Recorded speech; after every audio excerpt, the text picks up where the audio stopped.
अच्युताष्टकम्। अच्युतं केशवं रामनारायणं कृष्णदामोदरं वासुदेवं हरिं श्रीधरं माधवं गोपिकावल्लभं जानकीनायकं रामचन्द्रं भजे। अच्युतं केशवं सत्यभामाधवं माधवं श्रीधरं राधिकाराधितम् इन्दिरामन्दिरं चेतसा सुन्दरं देवकीनन्दनं नन्दजं सन्ददे। अच्युतं केशवं रामनारायणं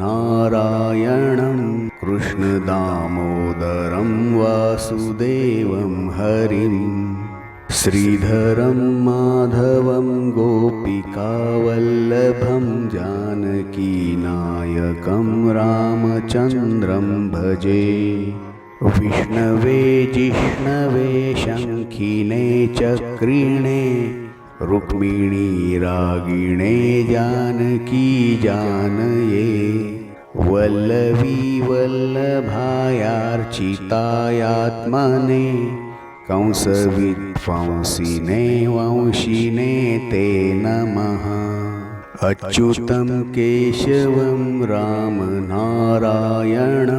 कृष्णदामोदरं वासुदेवं हरिं श्रीधरं माधवं गोपिकावल्लभं जानकीनायकं रामचन्द्रं भजे। कृष्ण गोविन्द हे राम नारायण श्रीपते वासुदेवाजित श्रीनिधे अच्युतानन्त हे माधवाधोक्षज द्वारकानायक द्रौपदी रक्षक। अच्युतं केशवं रामनारायणं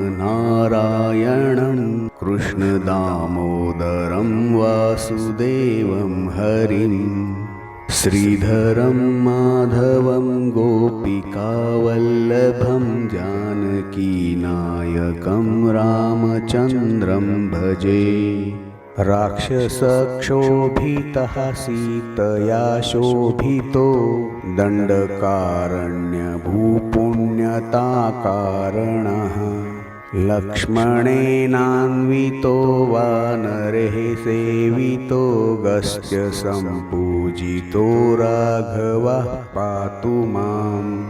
अच्युतं केशवं रामनारायणं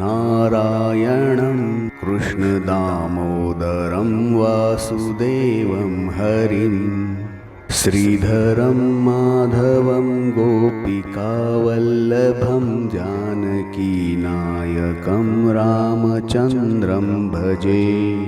धेनुकारिष्टकानिष्टकृद्वेषिः केशिः कंसरुद्वंशिकावादकः पूतनाकोपकः सूरजाखेलनो बालगोपालकः पातु मां सर्वदा। अच्युतं केशवं रामनारायणं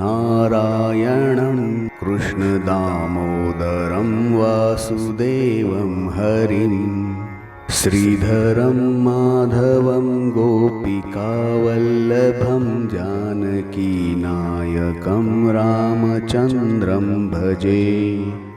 श्रीविद्योत्तव प्रस्फुरद्वाससं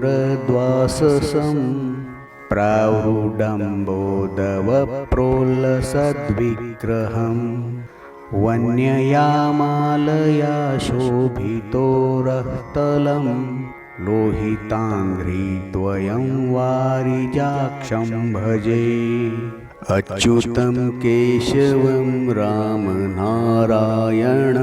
कृष्णदामोदरं वासुदेवं हरिं श्रीधरं माधवं गोपिकावल्लभं जानकीनायकं रामचन्द्रं भजे। कुञ्चिते कुन्तलेर्भाजमानाननं रत्नमौलिं लसत्कुण्डलं गण्डयोः हारकेयूरकं कङ्कणप्रोज्ज्वलं किङ्किणीमञ्जुलं श्यामलं तं भजे। अच्युतं केशवं रामनारायणं कृष्णदामोदरं वासुदेवं हरिं श्रीधरं माधवं गोपिकावल्लभं जानकीनायकं रामचन्द्रं भजे। अच्युतस्याष्टकं यः पठेदिष्टदं प्रेमतः प्रत्यहं पुरुषः सस्पृहं वृत्ततः सुन्दरं कर्तुविश्वम्भर तस्य वश्यो हरिर्जायते सत्वरम्।